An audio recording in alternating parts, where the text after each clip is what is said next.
Enggak, mana sekolahan. Bantuan, Chromebook. Oleh 5 saya pembelajaran. Sebagai ujian. ANBK. Tapi harus online. Nek, online. Kak iso semidari. Dari.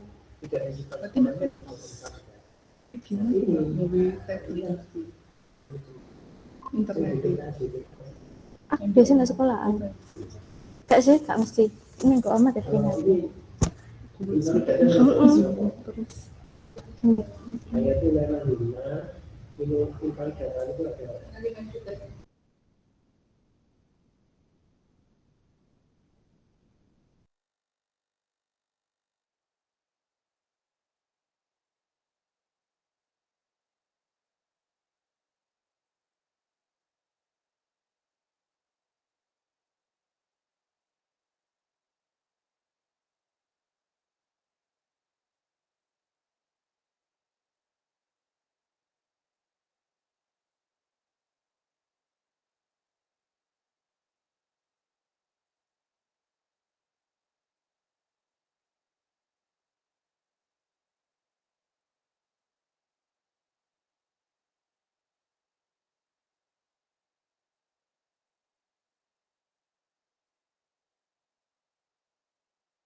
Kena sing kurung.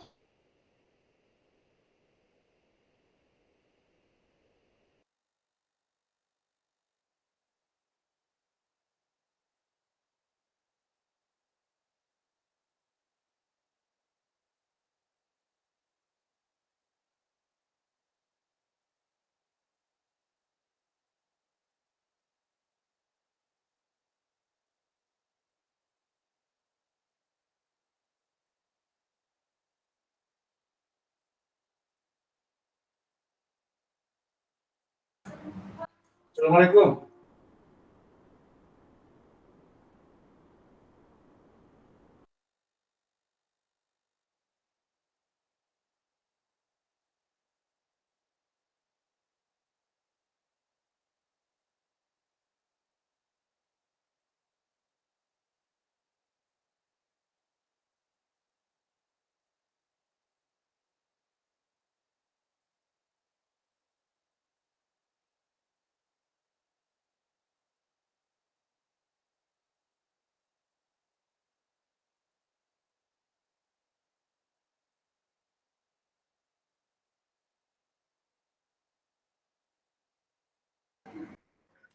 Halo, selamat pagi Bapak Ibu.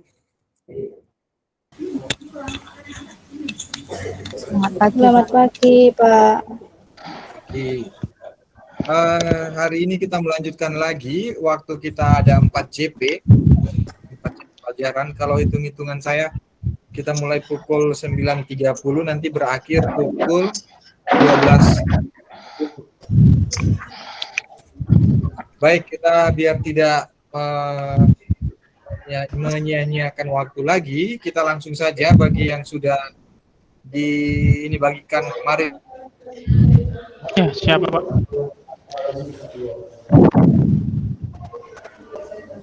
Boleh tes share screen dulu Pak Yusa? Iya. Tes latihan Tadi dulu. tes coba. Mohon maaf tadi Pak Yanuar telepon saya Pak, katanya agak terlambat. Jadi mungkin moderator bisa di handle saya atau langsung Pak Buman saja nanti. Mungkin bisa saya bantu Pak Yanuar dulu nanti untuk moderator. Ya, oke, baik. Saya kemarin kan udah sempat bilang kalau Pak Yanuar di sekolah itu udah sibuknya kelihatan. Kelihatan sekali Buka kurikulum ya. Ya, ini coba share screen dulu Pak. Oke. Bismillah, share.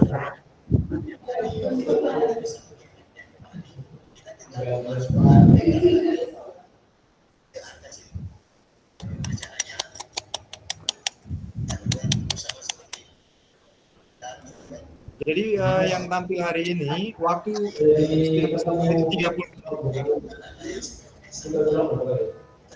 menit itu maksimal, kalau bisa selesai sebelum 30 menit ya.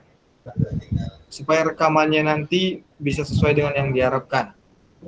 Oke, ini tampilan Pak Yusa sudah kelihatan.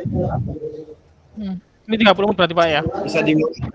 Ya, langsung aja dimulai Pak Yusa nanti bersama saya karena Bu Anissa sedang mengajar. Silakan. Terima kasih Pak. Ya, terima kasih. Saya izin mati kamera biar bisa lebih konsentrasi, dan juga mohon perannya sebagai siswa ya. Siswa apa ini Pak Yusa?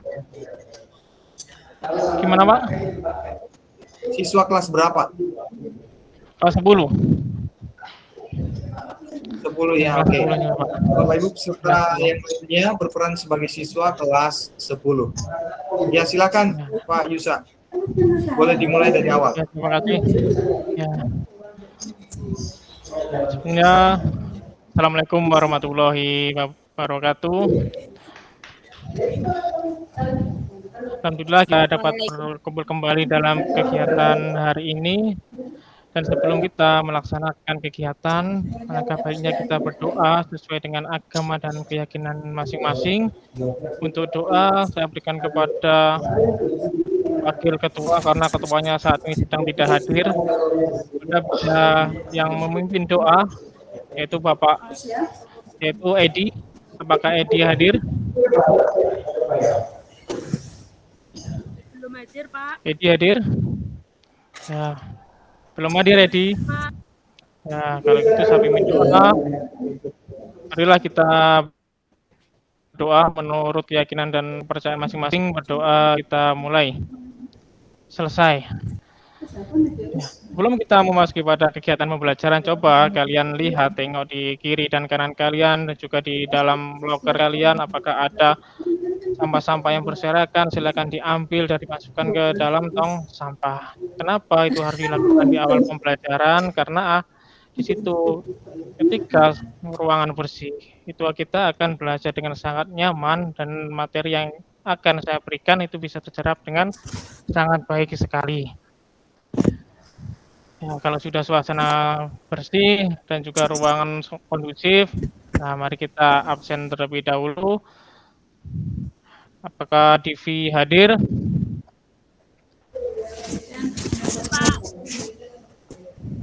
Apakah Idris hadir? Hadir Bapak. Ya. Ini apakah Nuril hadir? Hadir, Pak. Nah, ini sudah banyak yang hadir ya, ya tinggal Pak Ketua saja yang di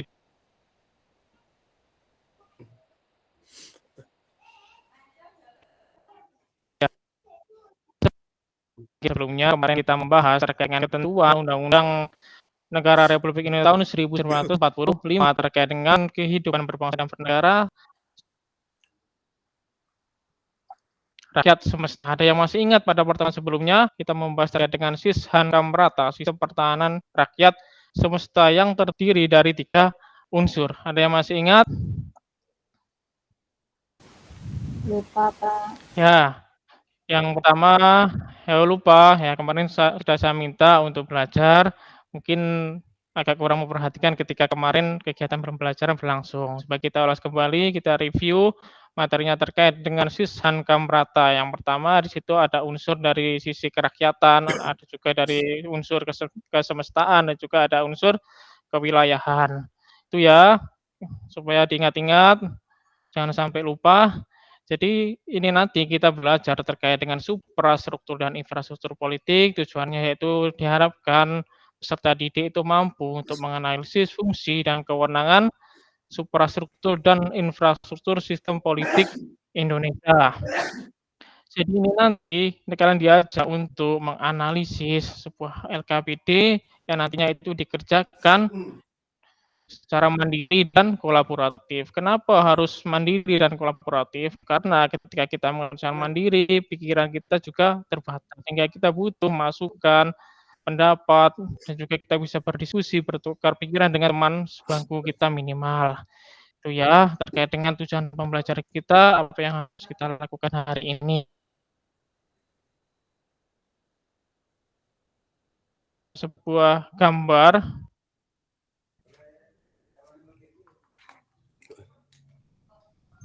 ya.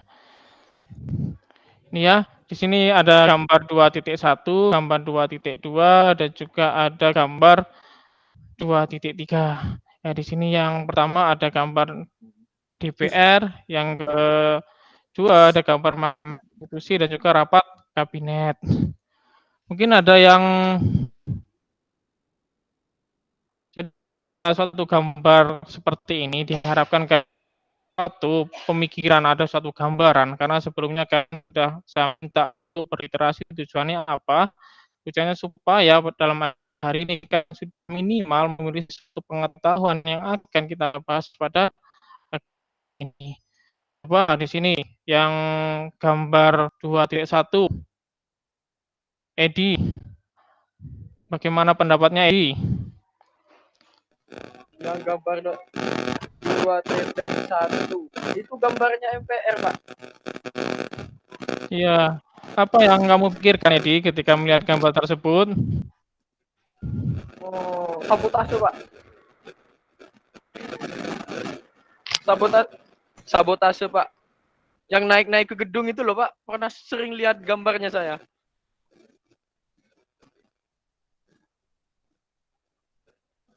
Halo?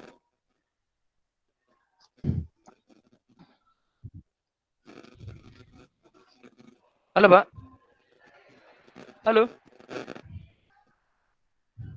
Tes, tes. Masih tersambung? Ya, tes, tes. Kedengeran, Pak?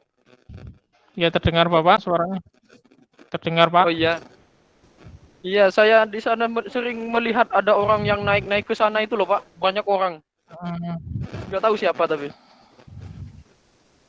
Oh ya, itu adalah mahasiswa dulu ya, tahun 1998 pada era reformasi. Jadi diharapkan ini ya, Edi, kemarin saya minta kamu untuk membaca sebelumnya. Jadi ketika ada tampil gambar seperti ini, sehingga kamu bisa menjabarkan apa yang ada di dalam pikiranmu. Ya, sehingga di sini kita bisa melihat di gedung Dewan Perwakilan Rakyat ini merupakan suatu wakil rakyat kita yang duduk di parlemen, yang di mana di dalam parlemen di sini menggunakan sistem bikameral, yaitu dalam satu parlemen ada 2 lembaga negara, yaitu ada MPR dan DPR. Itu ya idea.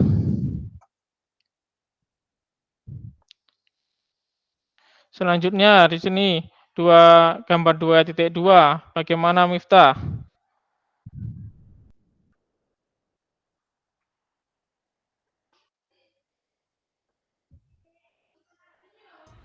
Ini Pak, PPT-nya enggak keluar di saya, Pak. Saya enggak bisa melihat gambar. Iya, Pak. Gambarnya Nggak muncul, Pak. nggak muncul, Pak, gambarnya.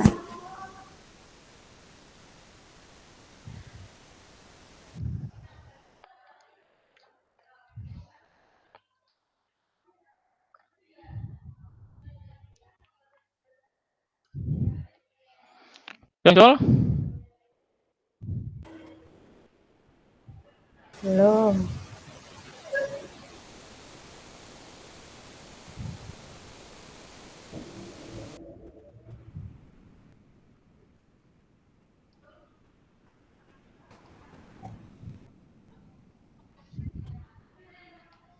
Sudah muncul? Sudah, Pak, tapi buram. Oh, gambarnya buram. Iya, Ya, Pak, yang di enggak sini ada kelihatan. gambar 2.2, yaitu Mahkamah Konstitusi. Kalau Miftah melihat gambar Mahkamah Konstitusi, apa yang ada di dalam pikiran Miftah? Coba berikan pendapatnya. Kalau menurut saya tempatnya undang-undang, Pak. Kalau tempatnya undang-undang di MK ya, Miftah. Iya, Pak. Ya, jadi tempatnya undang-undang itu sekarang sudah pindah di MK, bukan lagi di DPR ya. Enggak tahu, Pak. Menurut saya di Ya, MK. ya, bagus. Terima kasih Miftah. Jadi saya berikan ulasan sekilas terkait dengan Mahkamah Konstitusi, yaitu di mana yang memiliki suatu kewenangan, di situ salah satunya yaitu memberikan putusan impeachment, dan juga di situ memberikan putusan terkait dengan sengketa pemilu yang dulu ketika sudah dilaksanakan pada saat pemilu eranya Pak Jokowi dan Pak Prabowo dulu pernah disengketakan di Mahkamah Konstitusi. Jadi sudah jelas Miftah ya. Sudah, Pak. Nah, ini gambar 2.3. Bagaimana Divi? Iya Pak, itu ada gambar kabinet negara, yaitu para menteri yang ditunjuk langsung oleh Ya, presiden. jadi menteri yang ditunjuk langsung oleh presiden.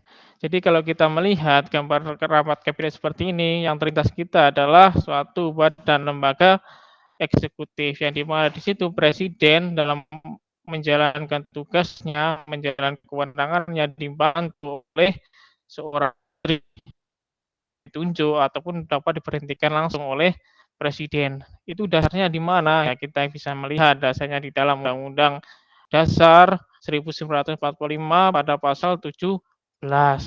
Jadi terima kasih ya sudah memberikan pendapatnya terkait dengan gambar. Kenapa saya ambilkan gambar dulu? Karena di sini untuk melihat fokus kalian supaya fokus kalian tertuju kepada suatu objek tersebut. Ya, kita sekarang memasuki ke dalam suatu materi.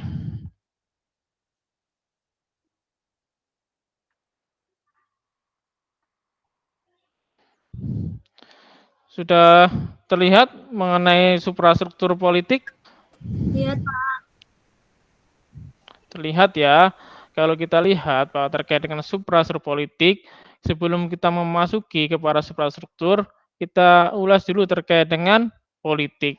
Mungkin ada yang bisa memberikan pendapat terkait dengan politik itu seperti apa? Ada yang memberikan pendapat terkait dengan politik? Saya Bapak. Mungkin berhubungan dengan partai politik, Pak. Berhubungan dengan partai politik. Mungkin ada lagi pendapat yang berbeda terkait dengan politik. Saya Bapak Idris. Ya, Menurut saya politik Idris. adalah perebutan kekuasaan, Mak. Jadi ada yang satu adalah partai politik tadi, yang satu adalah perebutan kekuasaan. Kalau kita lihat politik, kita jangan asumsikan bahwa politik itu hal-hal yang negatif. Politik itu adalah tujuan untuk mencapai suatu alat untuk mencapai tujuan. Kalau ada hal-hal yang negatif, di situ bukan politiknya yang salah, yaitu yang salah adalah yang menggunakan, yaitu oknumnya di situ. Di dalam, jadi paham ya, di sini Idris dan juga Yanuar. Ya, kita memasuki materi ke suprastruktur politik, yang dimana di sini merupakan mesin politik resmi di suatu negara bersifat formal. Lembaganya apa? Itu ada eksekutif, legislatif, dan yudikatif. Di dalam suprastruktur ini, suprastruktur politik di sini masuk ke dalam suatu sistem politik atau unsur-unsurnya yang ditopang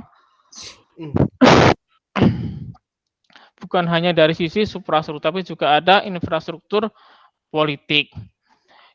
Di dalam suatu politik di sini memiliki 4 ciri khas dari sistemnya, yaitu yang pertama, daya jangkauan universal meliputi semua anggota masyarakat. Yang kedua, adanya kontrol. Yang ketiga, adanya hak membuat keputusan. Yang empat, keputusan bersifat otoritatif. Yang kelima, kerelaan yang besar. Ya, ini merupakan pengertian dari suprastruktur politik. Nah, ini merupakan lembaga-lembaga dari suprastruktur politik yang terdiri dari presiden, ada MPR, DPR, ada DPD, juga ada MA, MK, Komisi Yudisial. Mungkin ada yang tahu tugas dari MPR apa?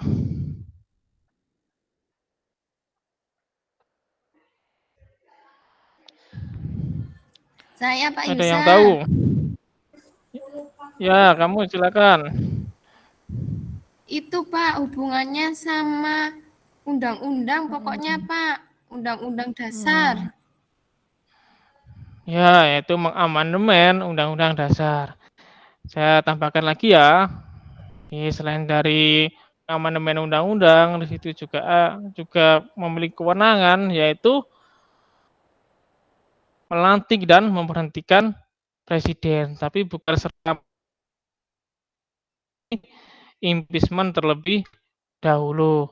Jadi ini ya, ketika lembaga ini masuk ke dalam susunan suprastruktur politik, yang dimana di sini merupakan sistem pembagian kekuasaan yang dilaksanakan di Indonesia. Ada presiden, ada MPR, DPR, DPD, ada MA, ada MK, dan ada Komisi Yudisial. Jadi paham ya terkait dengan suprastruktur politiknya. Nah, selanjutnya di sini ada infrastruktur politik, yang dimana infrastruktur politik itu merupakan kekuatan politik dalam masyarakat yang turut berpartisipasi secara aktif. Jadi di sini merupakan suatu organisasi atau lembaga yang posisinya berada di luar dari pemerintahan. Tujuannya apa? Di sini adalah sebagai penyeimbang dan menopang jalannya sistem politik yang ada di Indonesia. Di sini terdiri dari apa? Di sini ada klasifikasi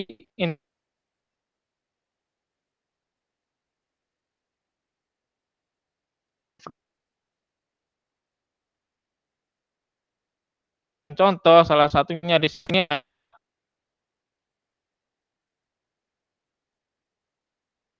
kelompok penekan. Siapa penekan? Yaitu mahasiswa pernah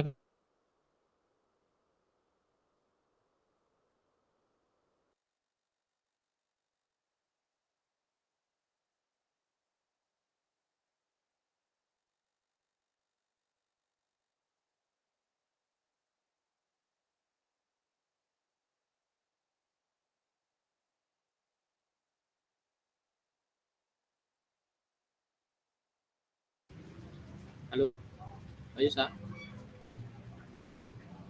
Halo. Kayaknya mengalami kendala jaringan ya, Pak Yusa. Sepertinya.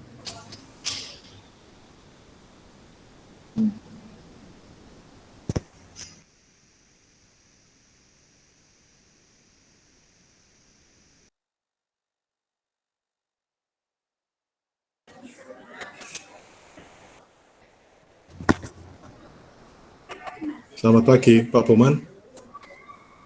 Pagi. Pak, mohon ya, maaf, Pak. saya tadi masuk terlambat ya. Iya, nggak apa-apa. Sudah disampaikan oleh Pak Yusa tadi. Iya, Dan dugaan saya benar, ada. Pak Yanuar kalau di sekolah itu sibuknya sangat sibuk. Bukan Pak, tadi pagi ada saudara menikah, jadi ada akad tadi Oh, pagi jam 8. Jadinya dari perjalanan sampai sekolah ini, numpang wifi. iya. Ya, ini Bapak Ibu yang lainnya apakah sudah mendapatkan apa namanya RPP dari Pak Pak Yusa? Sudah. Kalau sudah dapat linknya, link RPP teman-teman itu, coba dibuka dan coba perhatikan langkah-langkah sintaksnya, apakah sudah sesuai atau belum. Kalau belum ya kita beri masukan. Silakan Pak Yusa dilanjutkan.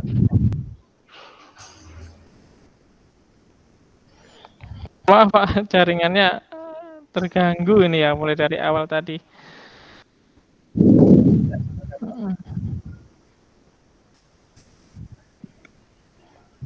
Ini bisa dilanjutkan Pak? Bisa. Nanti editingnya saat pengumpulan Pak Yusa editing lanjutannya. Lanjutan yang Ya. tadi ya. Ya, silakan. Ya Pak.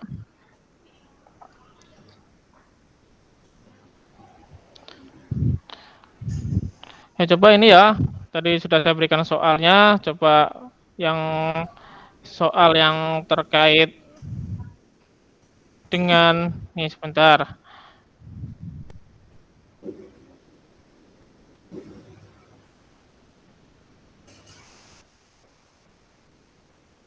Tuh, kalian sudah mendapatkan terkait dengan soal.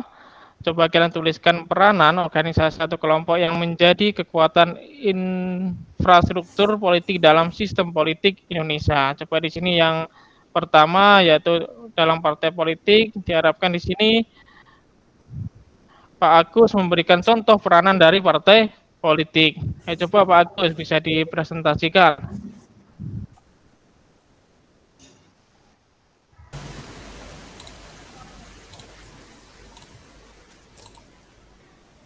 Bentar Pak. Contoh partai politik, contoh peranannya yaitu organisasi politik yang dibentuk oleh sekelompok warga negara Indonesia secara sukarela atas dasar persamaan kehendak dan cita-cita untuk memperjuangkan kepentingan anggota, masyarakat, bangsa, dan negara melalui pemilihan umum. Ya Pak. Ya, terima kasih Agus ya. Jadi sudah jelas ya hasil diskusinya dan juga sudah disampaikan. Lalu yang terakhir ini ya, yang terakhir yaitu terkait dengan media komunikasi politik. Ya, ini coba Anindi, apakah sudah selesai? Sudah Pak, boleh saya bacakan Pak? Ya, bisa dipresentasikan.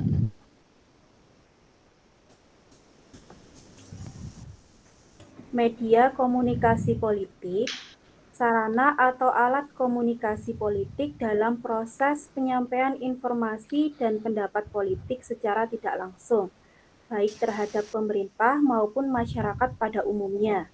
Sarana media komunikasi ini antara lain adalah media cetak, seperti koran, majalah, buletin, brosur, tabloid, dan sebagainya. Sedangkan media elektronik seperti televisi, radio, internet, dan sebagainya. Media komunikasi diharapkan mampu mengolah, mengedarkan informasi, bahkan mencari aspirasi atau pendapat sebagai berita politik. Sudah, Pak? Ya, terima kasih Nindi ya sudah menyampaikan hasil presentasinya terkait dengan media komunikasi politik. Jadi sudah sangat jelas bahwa media komunikasi politik saat ini banyak sekali, bukan hanya cetak tapi juga elektronik. Nah, saat ini yang sangat populer yaitu terkait dengan media sosial yang menjadi sarana utama untuk komunikasi politik. Ini untuk organisasi infrastruktur sudah paham semua ya. Jadi tadi ada yang sudah menyampaikan sudah sangat luar biasa sekali. Nah, sekarang kita coba simpulkan. Nah, coba di sini Januar, silakan disimpulkan hasil kegiatan pada hari ini.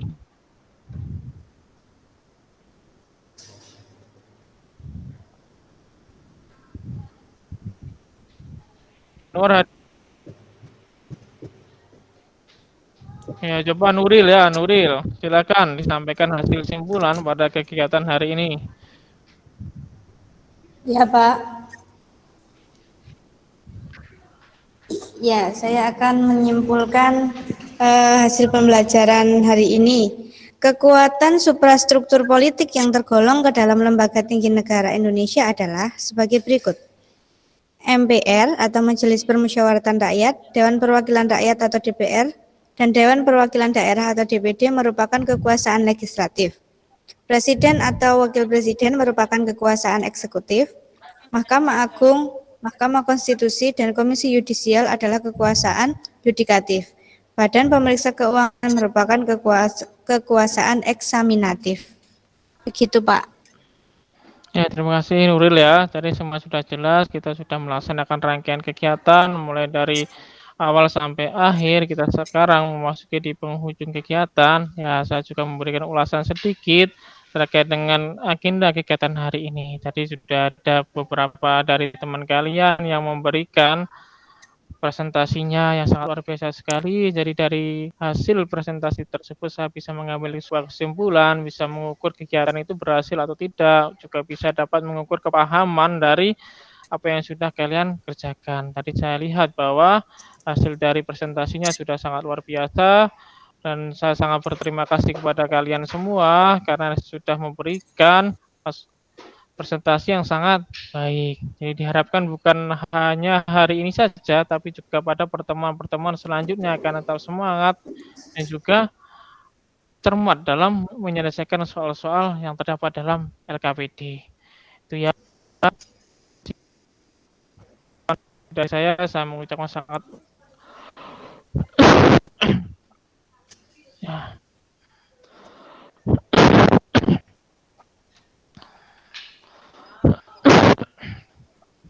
Ya, terima kasih ya.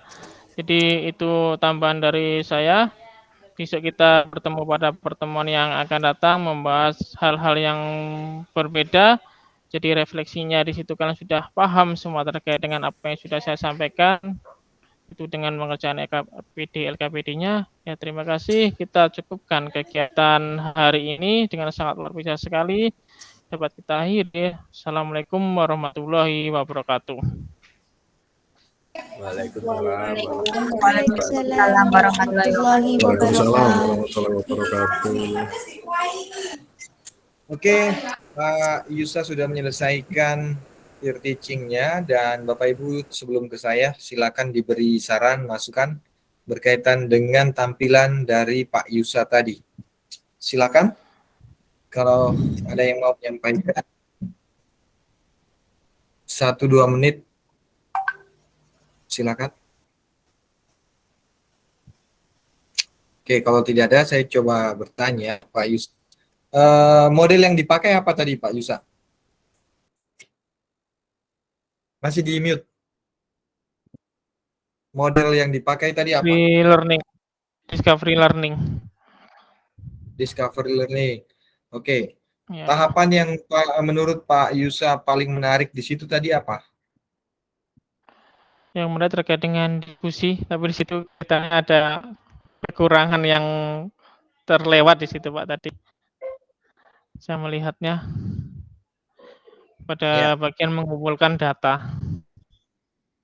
Ya, jadi kalau Bapak Ibu sudah menentukan satu model pembelajaran tertentu, kemudian pada bagian yang dirasa inilah yang paling membedakan metode yang digunakan ini dengan pendekatan dengan metode-metode yang lainnya, di situ coba ditonjolkan saat tampilan seperti ini Bapak Ibu ya. Jadi itu yang ditonjolkan supaya nanti bisa diberi masukan, saran berkaitan dengan model tadi. Nah, kalau saya lihat dari tampilan Pak Yusa nanti saat kompre kan Bapak Ibu mengajar imajiner ya. Bapak Ibu akan mengajar imajiner seolah-olah ada siswa padahal tidak ada siswa ya. Jadi buat bertanya kemudian menyimpulkan sendiri dan nanti di akhir setelah selesai itu kan ada pertanyaan-pertanyaan dari penguji. Nah, pengujinya kemungkinan kelompok kita diuji oleh Pak Iskandar dan Pak Andri. Karena kemungkinan besar saya akan dibagi di kelompok 1. Kemungkinan besar ya saya akan dibagi di kelompok 1 dan kelompok 3. Pak Andri dan Pak Iskandar pasti akan ada di sini di kelompok Bapak Ibu. Oke, jadi dari tampilan Pak Yusa tadi saya lihat sudah tenang juga. Kalau dari urutan-urutan sintaksnya juga sudah, hanya kurang ada bagian yang dianggap pembeda dengan metode-metode yang lainnya. Nah, itu mungkin tambahan saya untuk Pak Yusa. Jadi nanti saat peer teaching, kompre nanti, bagian yang dianggap paling menonjol atau yang paling membedakan model pembelajaran itu dengan model pembelajaran lainnya, itu nanti silakan disampaikan lebih fokus atau lebih lama pada bagian itu. Begitu ya Pak Yusa? Siap Pak, terima kasih atas masukannya. Ya, ada lagi Bapak Ibu lain yang mau dimasukkan? Ada waktu 2 menit lagi. Tidak ada? Ya, kalau tidak ada, persiapan Bu Divi. Waktunya 30 menit juga untuk Bu Divi. Saya kembalikan dulu ke Pak Yanuar ya. Silakan Pak Yanuar.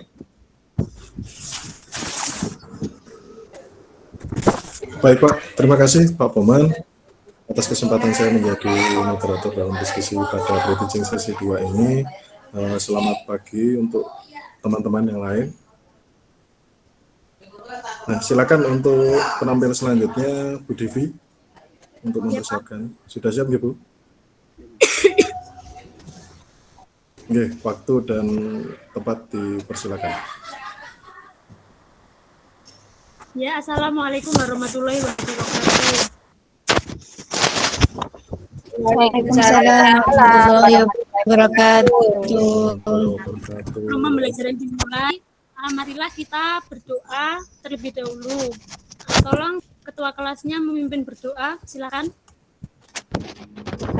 Silakan Mita.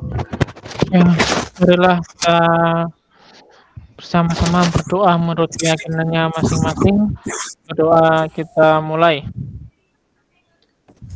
Selesai. Baik, selanjutnya Ibu akan mengabsen kehadiran kalian dulu ya. Yusa, apakah hadir? Hadir Bu, hadir. Januar hadir? Hadir Bu. Anindi, apakah hadir? Hadir Bu. Alhamdulillah hari ini kita hadir semua ya. Diberi bagaimana kabarnya anak-anak hari ini? Alhamdulillah. Baik Bu.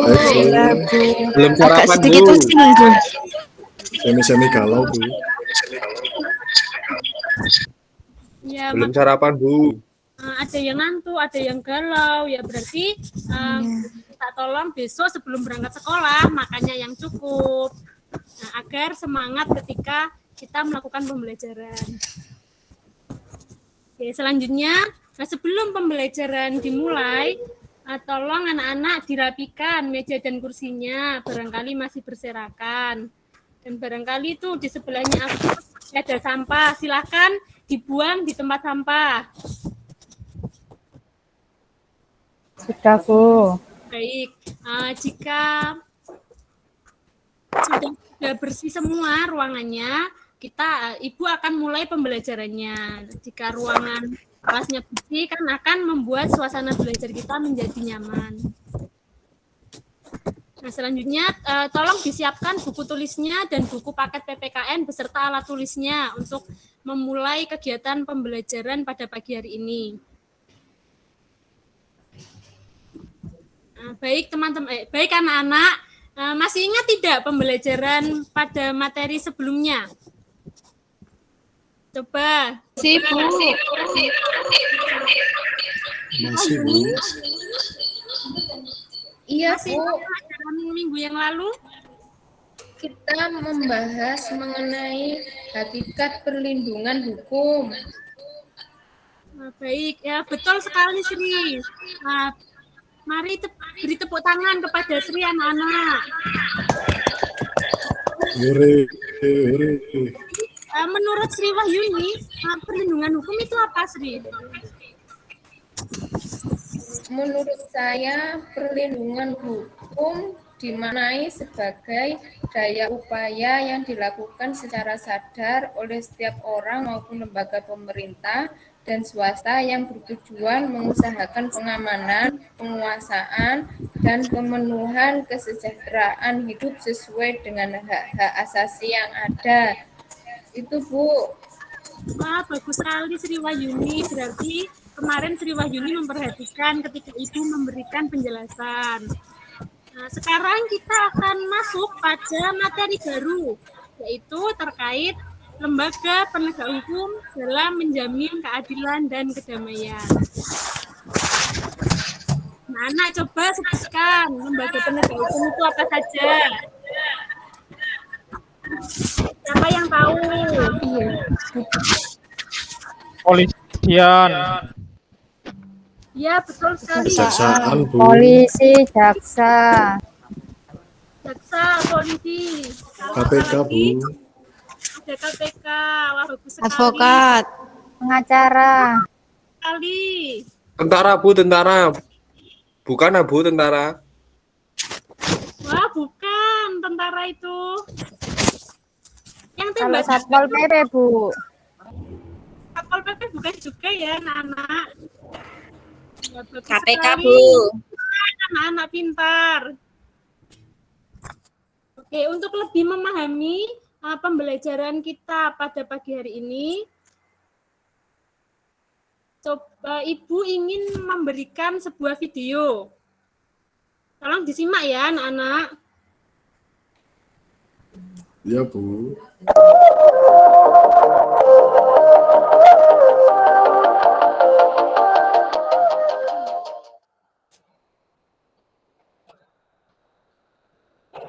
Selamat pagi adik-adik, mohon maaf ganggu perjalanannya, mohon dimatikan. Iya, harus jadi kena hilang. Jadi kamu belum aku tadi, Ikan nggak ngambil aku. Walau nggak salah aku. Adik-adik tahu kenapa saya berpikir? Tapi gue nerobos lampu merah tuh. Ya, itu yang pertama. Selanjutnya, apa lagi? Oh, dulu pada pakai helm, Pak.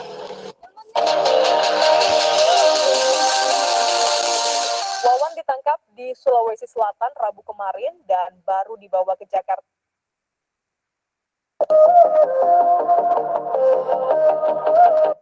Ya, Dirjen Pajak Kementerian Keuangan, Angin Prayitno Aji. Saya yang berhak nanya saudara, bukan saudara yang nanya saya. Oh iya, ya, mohon maaf yang mulia. Itu ya saudara. Ya. Saudara yang ada di sini ya, harus saya tanya. Kami majelis ini bertanya, termasuk penuntut umum dan penasihat hukum.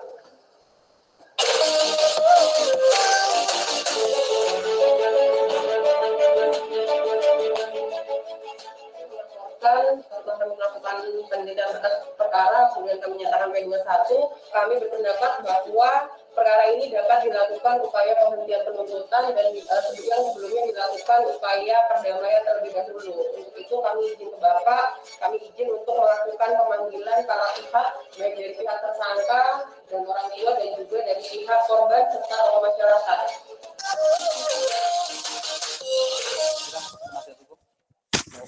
Ya, setelah mendengar putusan majelis hakim tadi, terus terang kami merasa prihatin dan kecewa karena sama sekali majelis hakim tidak mempertimbangkan tsunami seperti PP4.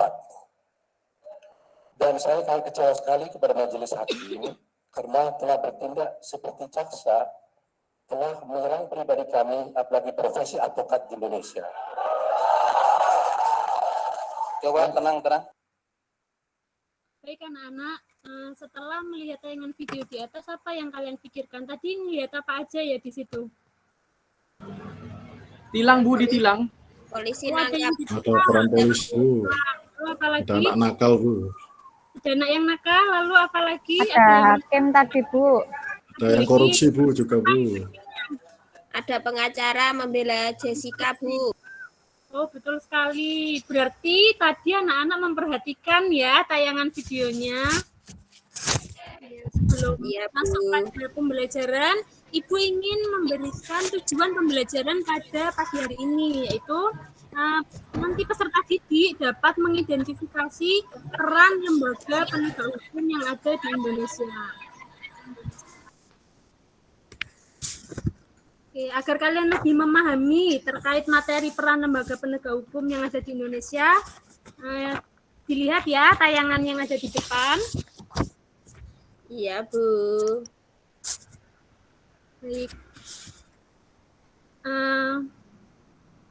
Lembaga penegak hukum yang pertama itu adalah apa ini anak-anak gambarnya? Polisi. Polisi. Sekali. Sekarang Ibu mau tanya, tadi anak-anak ketika berangkat sekolah naik apa? Naik mobil. Jalan kaki. Mobil sama orang-orang banyak, Bu. Naik land, Bu. Apakah kalian Mobil itu. jalan ketika berangkat sekolah? Lihat. Pak Polisi di sana. Mengatur lalu lintas, Bu.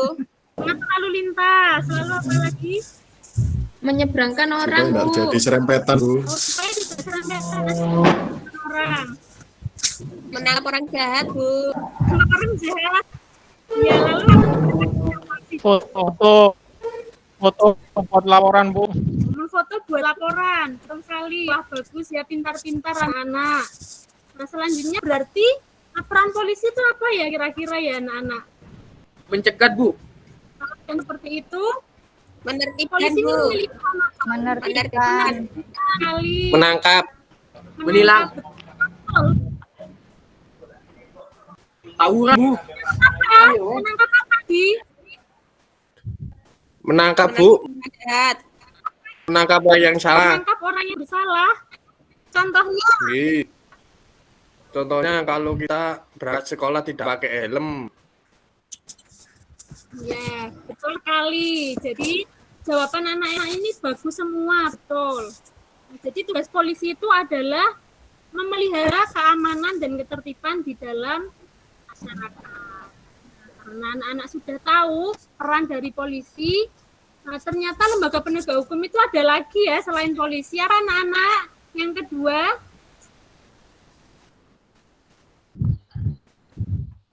Kejaksaan, Bu. jaksa. Iya, ini ada gambarnya ya. Ada gambarnya jaksa. Siapa itu, Bu? Siapa ini ya? Ini Pak Jaksa. Itu om saya, Bu. Itu om saya, Bu. Raden itu. Anak ada yang menjadi jaksa? Oh, Itu om saya, Bu. Om saya, Bu. Ini ada enggak Iya, Bu. yang ingin untuk menjadi jaksa? Tidak, Bu. Enggak, Bu. Enggak, Bu. Ah, kenapa itu? Jadi mantunya. Repot, Bu. Berminat. Nanti hisapnya berat, Bu. Mending ngisap. Yanuar, cita-cita menjadi jaksa? Iya, saya Bu, jadi jaksa Bu. Bila pengen jadi jaksa ya? Iya. Jadi kalau nggak jadi mantunya jaksa ya? Supaya menegakkan keadilan Bu. Karena ini ada yang pengen jadi jaksa ya. Sekarang Ibu mau tanya pada Yanuar. Sebenarnya jaksa itu memiliki peran apa sih? Menjamin keadilan dan kedamaian Bu. Sekaligus Ada yang penegak lain? hukum. Betul, bagus sekali jawabannya. Ada yang mau menambahkan? Edi? Nuntut Bu. Menuntut. Untuk apa, Nuril? Menuntut Kalau keadilan. saya sukanya nuntut Ibu. Om saya. Ya. Nggak tahu kalau pokoknya kalau ada orang yang salah itu dituntut katanya, nggak tahu tidur apanya itu. Nggak tahu saya gitu. Bagus sekali, Edi. Mari kita beri tepuk tangan pada teman kita yang sudah menjawab. Ya, bagus semua. Sudah pintar-pintar, Ibu tinggal mengaitkan tugas dari kejaksaan. Di sini Ibu ingin memperjelas bahwa jaksa ini memiliki tugas dan peran, yaitu melaksanakan kekuasaan negara khususnya di bidang penuntutan. Anak-anak sudah tahu tugas dari polisi dan tugas dari kejaksaan. Kemudian ada lagi ya, lembaga penegak hukum yang ketiga, ada yang bisa menyebutkan? Hakim. Hakim. Wah, ini ada gambarnya ya. Ada hakim. Coba suarakan bersama, ini gambarnya siapa? Hakim ketua. Hakim. Hakim ketua Bu. Betul sekali. Nah, kamu tahu hakim itu ada di mana? Apakah di desa kalian ada hakim? Tidak. Garis, Bu. Ada. Ada di ruang sidang, Bu. Ada di ruang sidang. Mana ya hakim? Oh ya, Bu. Tetangga saya pun. Idris Bu, pernah dihakimi Bu. Pernah dihakimi? Dihakimi masa. Mau lihat hakim di mana?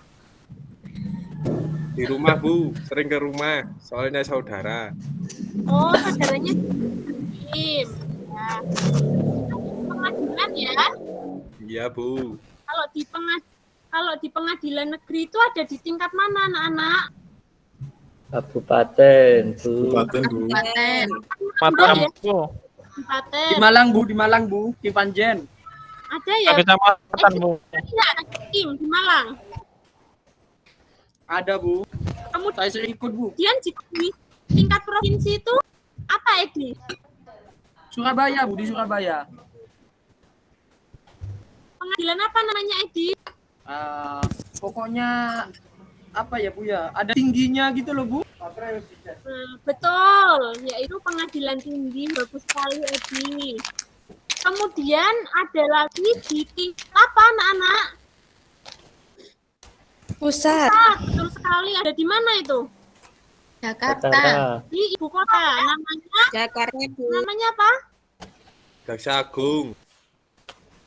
Mahkamah Agung. Mahkamah Agung. Nah, betul. Karena kalian sudah tahu hakim itu ada di mana saja. Sekarang Ibu ingin bertanya, kira-kira hakim ini mempunyai peran apa ya? Ketok palu, Bu. Mengadili, Bu. Kemana-mana bawa palu, Bu. Kemana-mana bawa palu. Mengadili. Ya, untuk apa ya palu ini? Nggak tahu, Bu, lah itu gambarnya itu selalu ketok-ketok. Untuk menghukum yang nakal. Hukum yang nakal. Bu. Ya. Ketok meja, Bu. Ya, Gus ya, nakal ya. Ketok magic. Iya, Bu. Magic, ketok magic. Ya. Bu. Yang nakal diketok palu, Bu. Ketok magic, Bu. Ya, Ibu akan memperjelas bahwa hakim ini memiliki tugas dan perannya yaitu mengadili dan mengambil keputusan di mana? Pengadilan. Persidangan. Ya, dalam Persidangan. sekali. Coba Sri Wahyuni diulangi dari tadi kok rame. Apa peran dari hakim itu? Peran dari hakim itu mengadili orang, Bu. Benar enggak, Bu? Betul. Bagus sekali, Ri. Tapi lengkapnya, ayo siapa yang mau menambahkan atau memperhatikan? Karena Sri kurang memperhatikan, tidak lengkap ya lengkapnya.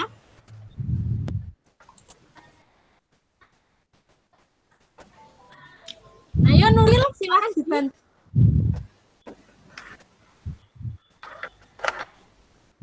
Nuril. Nuril legend, Bu. Apa tadi ya pertanyaannya? Nuril, Nuril nggak usah terus dulu, Perhatikan Bu. juga, Bu. apa peran dari hakim? Sendiri, Bu. Mengadili, Bu. Memutuskan suatu perkara. Mengadili, Memutuskan suatu perkara. Wah, berhasil. Lain kali diperhatikan. Ya, Bu. Ya, Bu, mohon maaf. Masih ada lagi lembaga penelitian yang selanjutnya, yaitu advokat, pengacara, Bu. Avokado. Ya, berarti memperhatikan tayangan PowerPoint dari Bu Divi. Nah, jadi advokat ini juga memiliki peranan yang tidak kalah penting dari yang lain.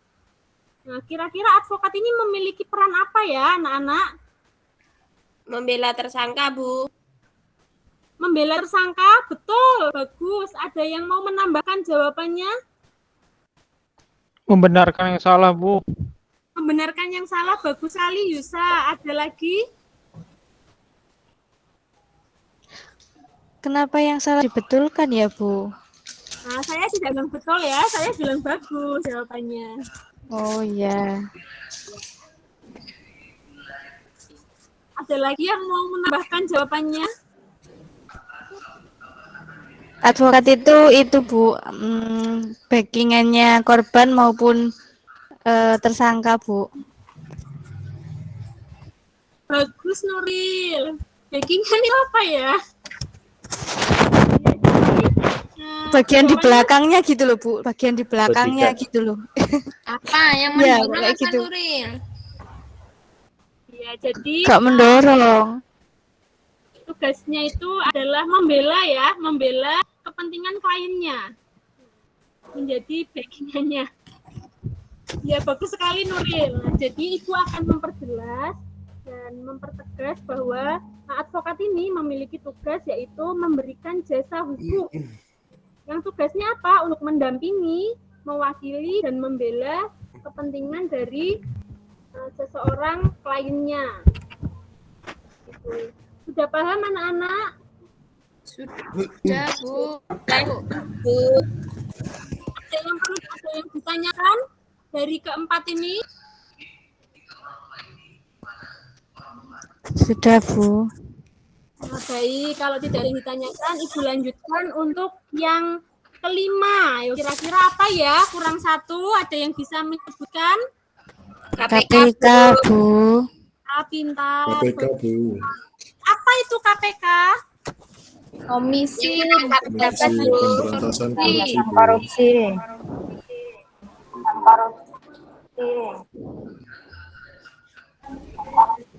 Nah, sekarang, apa ya tugas dari KPK anak-anak? Memberantas korupsi.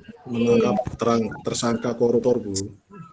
Memberantas koruptor. Bagus, Idris. Kok ngelamun saja? Ayo Idris, apa tugas dari KPK? Menangkap orang yang mencuri uang negara, Bu.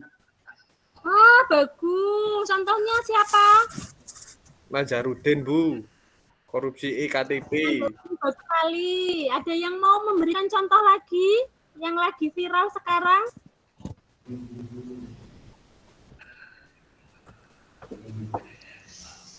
Ayo Mita. Tentang Formula E ya, Bu ya. Sirkuit ya, Bu ya. Ya, ayo Mita, jangan malu-malu. Tolong diberikan contohnya. Contohnya apa, Bu? Saya tidak mendengarkan tadi. Mita kenapa tidak mendengarkan? Lapar, Bu. Jadi tidak konsentrasi. Baik, Mita coba berikan contoh dari tugas peran dari KPK. Tugasnya menangkap pejabat yang korupsi, Bu. Ya, bagus. Contohnya di mana, Miftah? Di mana, Bu? Nggak tahu. Ada yang mau membantu? Di Papua itu loh ada. Sekarang coba. Saya, Bu. Ada apa boleh? Gubernur Papua. Saya Bu. Main judi, Bu. Saya, NMB. Ya. Main judi, Ada Bu. apa di Papua? Lukas NMB. NMB, Bu. Sekali. Gubernur Papua, ngapain anak-anak gubernur Papuanya? Pelesiran. Memakai uang, Bu. Memakai uang negara untuk kepentingan pribadi. Bagus sekali anak-anak. Alhamdulillah.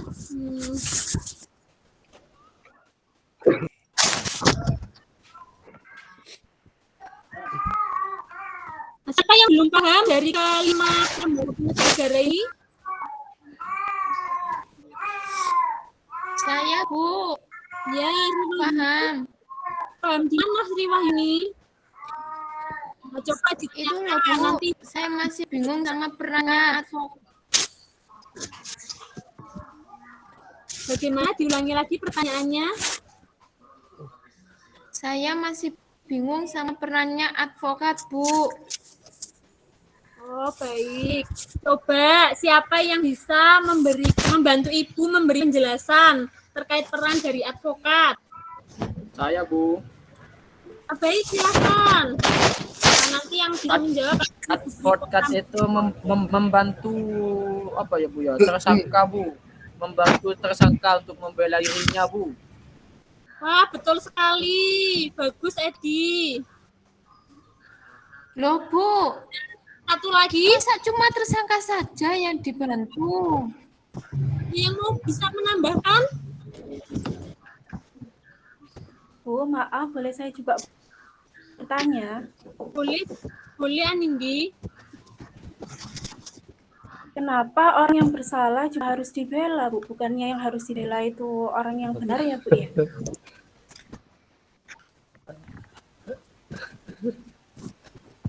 Terima kasih, Bu. Jadi begini, karena orang yang bersalah itu kan tidak mesti tahu hukum.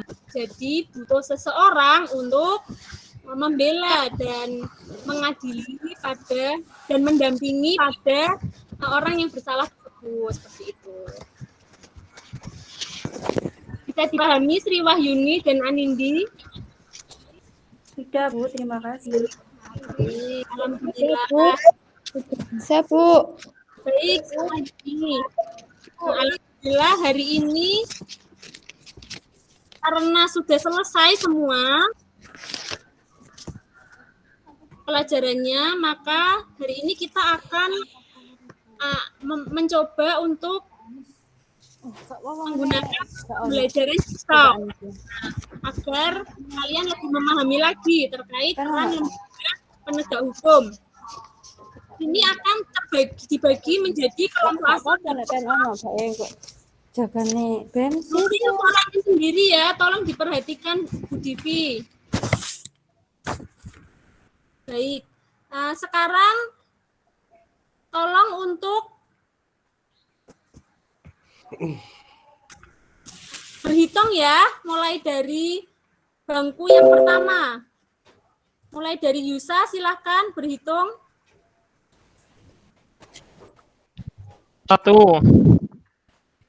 2. Ya, Sri Wahyuni. 2 ya, Januar. 3, Bu. Anindi. 4, Anindi. Bu. Ya, Edi. 5, Bu. Baik.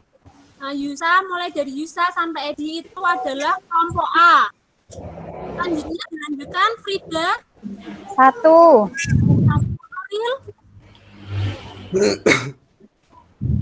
Nuril. Agus. 2. 3. Idris. 2, Bu. Idris tidak memperhatikan ya. Yo, habis 3 berapa? Oh, 4, Bu. Ya, Idris makan Bu setelah. Idris 5, Bu. Baik. Nah, sekarang anak-anak sudah tahu ya punya nomor sendiri-sendiri. Nah, jadi Frida sampai Rifka itu adalah kelompok B. Nah, sekarang karena sudah punya kelompok sendiri-sendiri, selanjutnya silakan anak-anak berkumpul pada berdasarkan nomornya yang didapat. Berarti nomor 1 berkumpul dengan nomor 1. Yura berkumpul dengan Frida dan membentuk kelompok 1. Nanti akan belajar terkait peran polisi. Selanjutnya untuk nomor 2, Sri Wahyuni berkumpul dengan nomor 2, berkumpul dengan Nuril dan membentuk kelompok 2 yang nantinya akan mempelajari peran jaksa. Selanjutnya, kelompok nomor 3 berkumpul dengan nomor 3 dan akan membentuk kelompok 3, Yanuar dan Agus akan mempelajari peran hakim. Kemudian kelompok 4, Anindi nomor 4 berkumpul dengan Idris nomor 4 dan akan mempelajari peran advokat. Kemudian yang nomor 5 berkumpul dengan nomor 5, Edi berkumpul dengan Miftah untuk mempelajari peran dari KPK. Silakan berkumpul dengan teman kelompoknya, Ibu beri waktu 5 menit untuk mempelajarinya. Untuk mendiskusikan terkait peran yang sudah Ibu bagi tadi. Ya, Bu. Ya, ayo silakan Frida. Dibantu temannya, jangan ngomong sendiri. Ayo Sri Wahyuni nulisnya yang bagus ya, agar nanti temannya bisa membaca. Iya, Bu. Edi, jangan ngelamun ya. Ayo Edi. Iya, Bu. Ini masih nyari materinya. Bu Idris ngantuk, Bu. Wah, Idris, ayo Idris dibantu. Anindi. Ya, Bu. Idris. Lapar, Bu. Lapar terus. Ya, nanti ketika istirahat beli makan ya.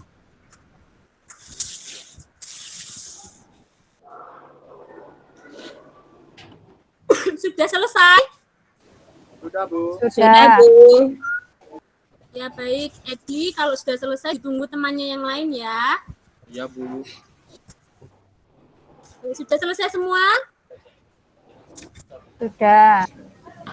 Baik, kalau sudah selesai semua, silakan kembali berkumpul dengan kelompok asalnya, yaitu kelompok A berkumpul dengan kelompok A dan kelompok B berkumpul dengan kelompok B untuk menyampaikan hasil diskusinya tadi untuk disalin pada lembar kerja. Sekarang Ibu akan membagikan lembar kerja untuk dikerjakan. Saya beri waktu 3 menit untuk mengerjakan LKPD-nya. Yo, silakan Aku kumpul dengan teman sekelompoknya.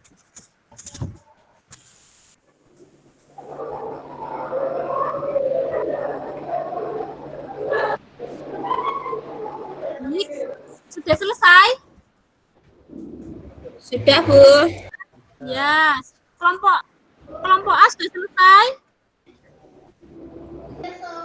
Sudah. Sudah. Kelompok B, kelompoknya Frida sudah selesai? Sudah. Baik. Nah, karena sudah selesai semua, Ibu mohon tiap kelompok nanti untuk membacakan hasil diskusinya. Silakan kelompok A perwakilan kelompok Yusa ya. Silakan Yusa disampaikan hasil diskusinya. Ya, Bu. Ini saya mau menyampaikan hasil terkait dengan peranan kepolisian sesuai dengan Undang-Undang Nomor 2 Tahun 2022 tentang kepolisian. Tugas pokok kepolisian negara Republik Indonesia diatur dalam pasal 13, yaitu memelihara keamanan dan ketertiban masyarakat, menegakkan hukum, dan memberikan perlindungan, pengayoman, dan pelayanan kepada masyarakat. Sudah, Bu. Baik, bagus sekali Yusa. Sekarang kelompok B, silakan diwakili Frida. Peran kepolisian ya, Bu? Ya, boleh.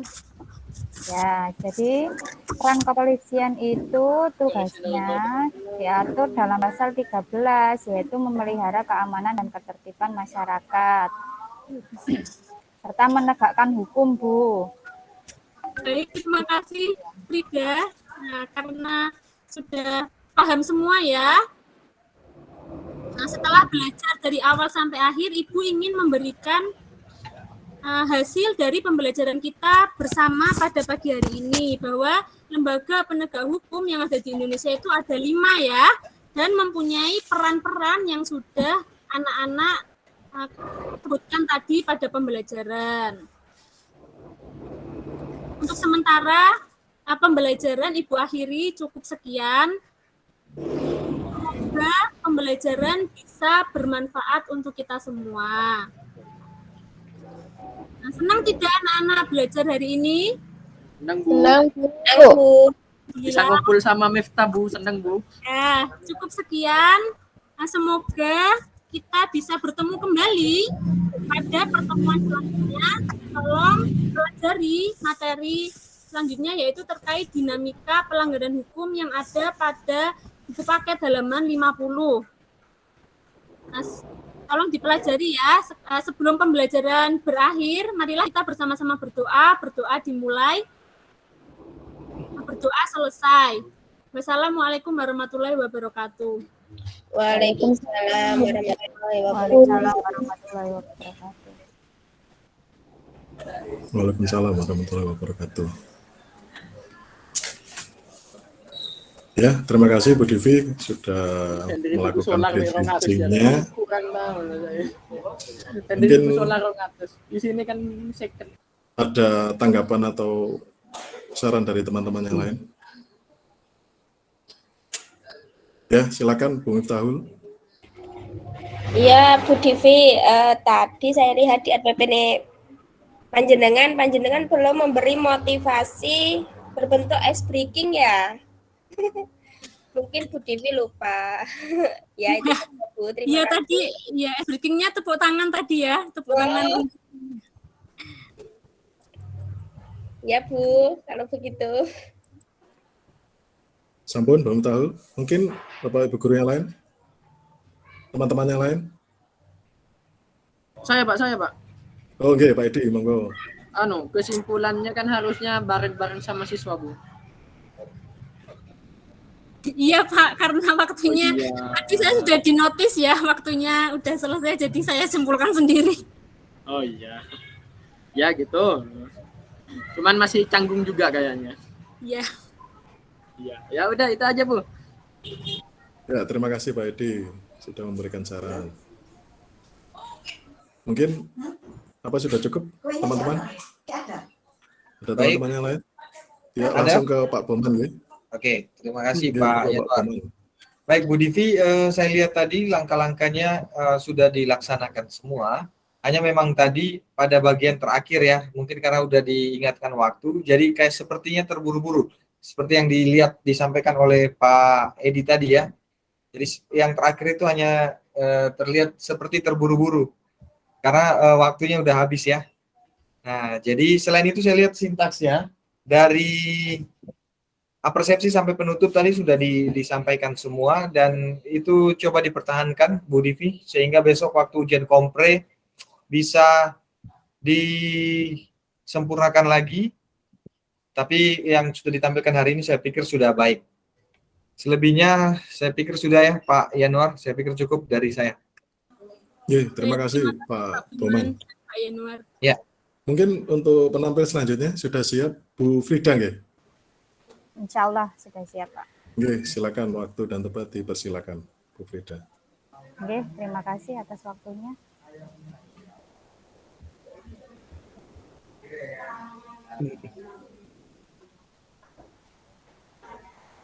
Baik. Assalamualaikum warahmatullahi wabarakatuh. Waalaikumsalam warahmatullahi wabarakatuh. Waalaikumsalam warahmatullahi wabarakatuh. Selamat pagi anak-anak. Bagaimana kabarnya hari ini? Baik, Bu. Baik, Bu. Alhamdulillah. Alhamdulillah. Semoga kita selalu dalam keadaan sehat walafiat ya, agar dapat mengikuti proses pembelajaran dengan baik.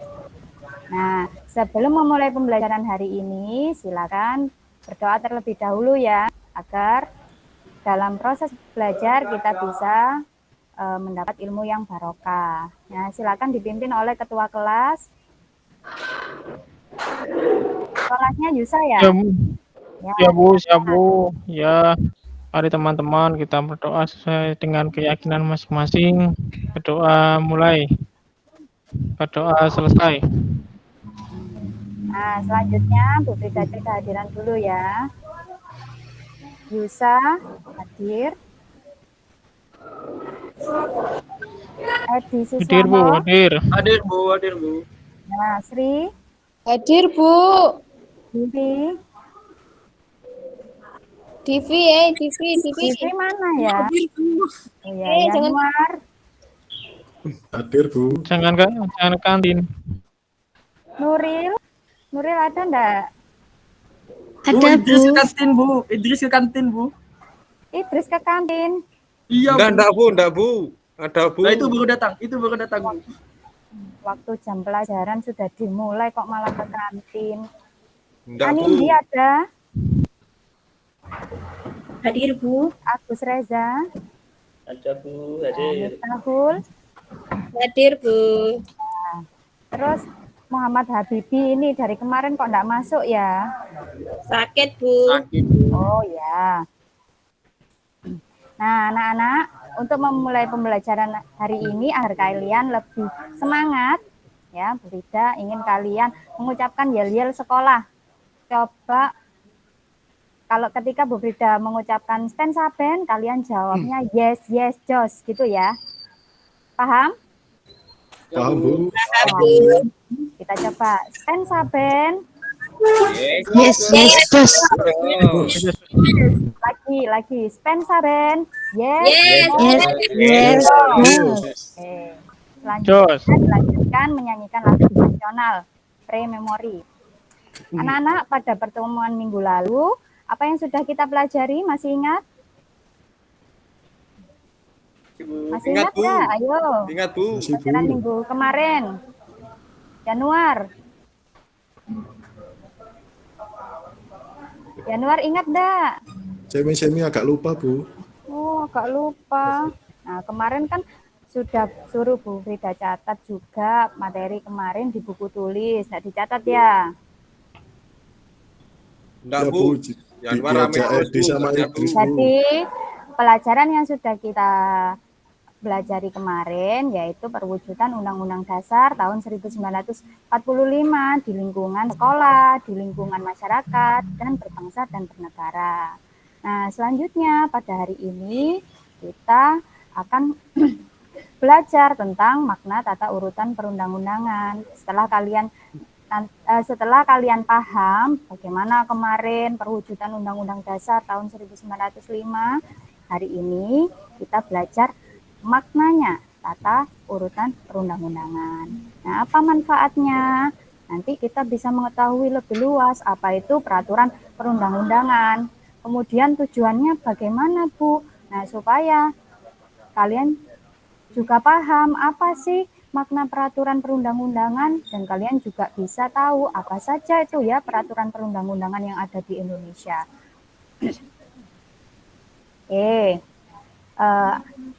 Anak-anak, selanjutnya coba amati gambar tersebut. Nah, informasi apa yang kalian peroleh saat mengamati gambar tersebut? Ayo. Menyeberang, Bu. Menyeberang. Fashion show, Bu. Fashion show. Oh, yang lagi viral itu ya fashion week. Itu terlihat seperti lagi fashion show enggak? Citayam, Bu. Terlihat, itu Bu. Ya, jadi itu adalah menyeberang melalui zebra cross. Mengapa kita harus menyeberang melalui zebra cross? Kenapa? Ayo. Supaya nggak ketabrak, Bu. Supaya nggak ketabrak. Supaya tidak tertabrak. Ya, supaya selamat. Supaya selamat. Oke. Nah, jadi zebra cross itu memang fungsinya area penyeberangan ya bagi pejalan kaki yang melintas di jalan raya. Nah, ini sudah ada di dalam peraturan lalu lintas. Nah, tapi banyak yang belum mengetahui manfaat dan fungsinya.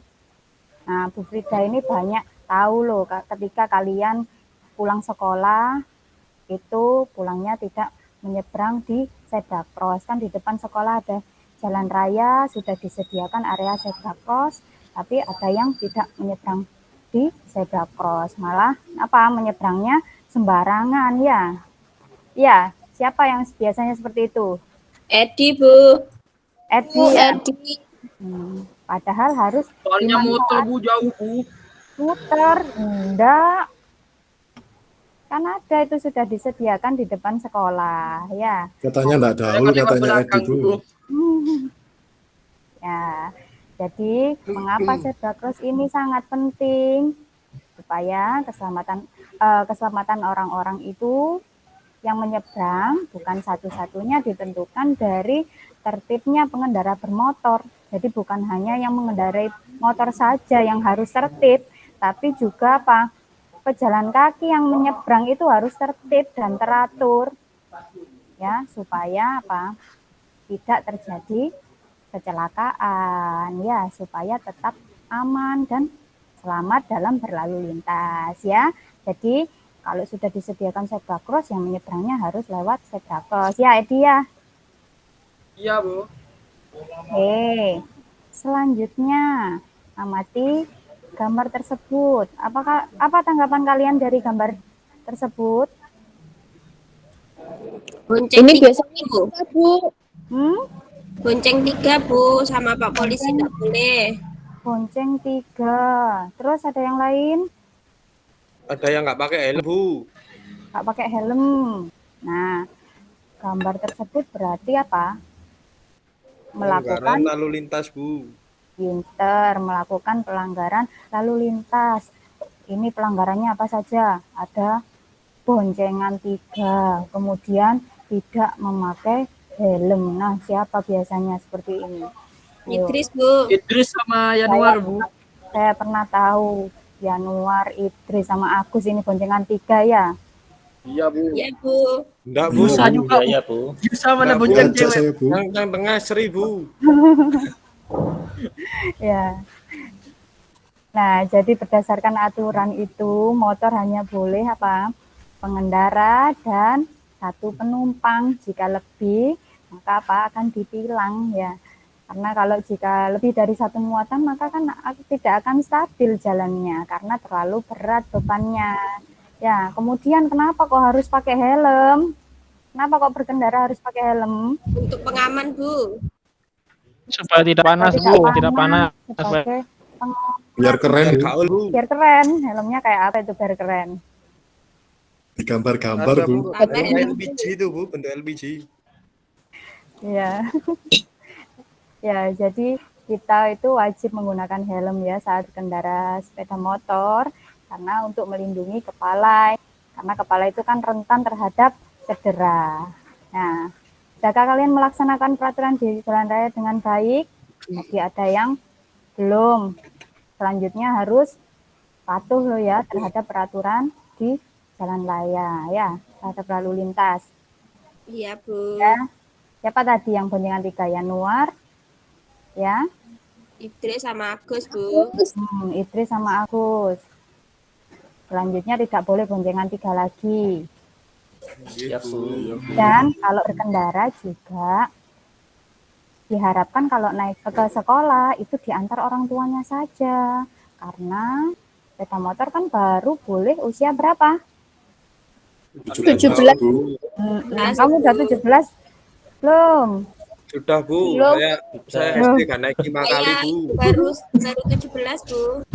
Saya kemarin 16, Bu. sama Ibu, makanya Kalau dibonceng. misalnya sudah 17 tahun ya segera mengurus surat izin Menikah. mengemudi.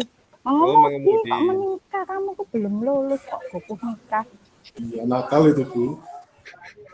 Saya 16 tahun sudah punya SIM, Ibu. Loh, kok bisa? Ayo. Menembak, Bu. Menembak, Bu. Anggaran itu. Ya, jadi gambar 1 dan 2 ini tadi merupakan contoh aturan dalam berlalu lintas yang merupakan bagian dari peraturan perundang-undangan. Nah, mengapa ada hukum di masyarakat. Mengapa kok ada hukum ya? Biar kita mengetahui supaya tertib, Bu. Supaya tertib. Kemudian apa saja?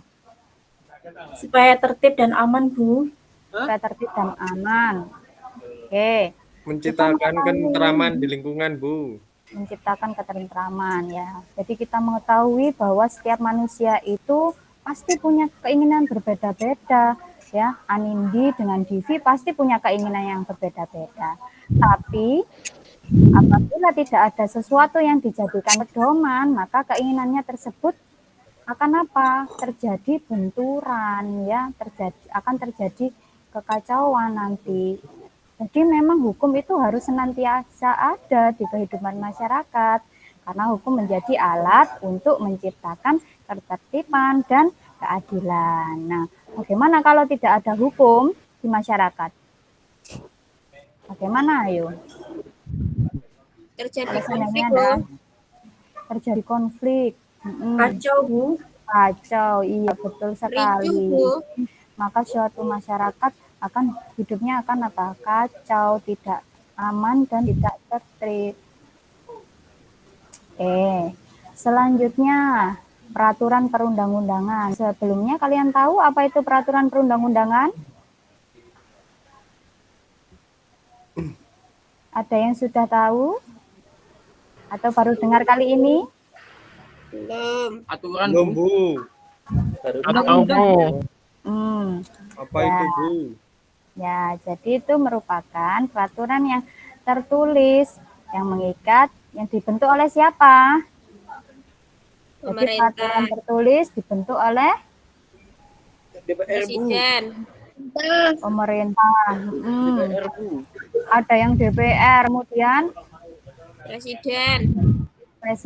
Camat, Ya. Bu, camat, Bu. Jadi Camat. aturan tertulis itu dibuat oleh lembaga atau pejabat yang berwenang melalui prosedur tertentu ya. Kalau kalian mengetahui bentuk peraturan perundang-undangan di sekitar kalian itu seperti apa? Bentuknya ada yang tertulis, Bu. Kalau misalnya di lingkungan sekolah itu seperti apa ya? Sri? Tata tertib sekolah, Bu. Tata tertib sekolah, Bu. Tata tertib sekolah. Ini sudah dijalankan apa belum kalian? Sudah, Bu. Udah, Bu. Sering dihukum, Bu. Idris terutama, Bu. Nah, itu ya. Jadi, tata tertib meskipun di sekolah itu adalah aturan tertulis. Ini sifatnya apa? Mengikat dan jika melanggar pasti ada sanksinya, ya. Iya, Bu. Selanjutnya, ada 3 unsur mutlak peraturan perundang-undangan. Yang pertama, berisi aturan yang mengatur dan membatasi tingkah laku manusia dalam masyarakat. Tingkah laku manusia itu memang harus dibatasi, ya, karena harus dibatasi melalui aturan. Karena jika tidak, maka akan terjadi benturan, ya, benturan sama-sama saling kepinginnya berbeda, kepinginnya ini nanti sehingga menimbulkan kekacauan. Ya. Kemudian aturan tersebut juga memiliki sifat yang memaksa, artinya wajib dan harus dilaksanakan. Nah, kalau tidak dilaksanakan bagaimana? Ya, maka akan siap-siap saja terkena sanksi. Nah, kemudian tata urutan perundang-undangan itu juga mengandung makna bahwa perundang-undangan yang berlaku itu memiliki hierarki atau tingkatan. Jadi peraturan perundang-undangan itu punya tingkatan-tingkatannya. Ya, ada kedudukan yang lebih tinggi dan ada kedudukan yang lebih rendah. Kemudian coba kalian amati piramida tersebut. Nah, apa yang kalian pikirkan dari piramida itu? Tingkatan perundang-undangan, Bu. Tingkatan perurutan apa? Perundang-undangan. Perurutan perundang-undangan. Terus ada lagi? Gambar piramid, Bu. Gambar piramid. Terus apa lagi? Nah, jadi ini adalah tata urutan perundang-undangan, ya, yang tertinggi sekali, ya, tertinggi sekali ada Undang-Undang Dasar. Kemudian yang nomor 2 ada ketetapan MPR. Nomor 3 ada undang-undang atau peraturan pemerintah pengganti undang-undang.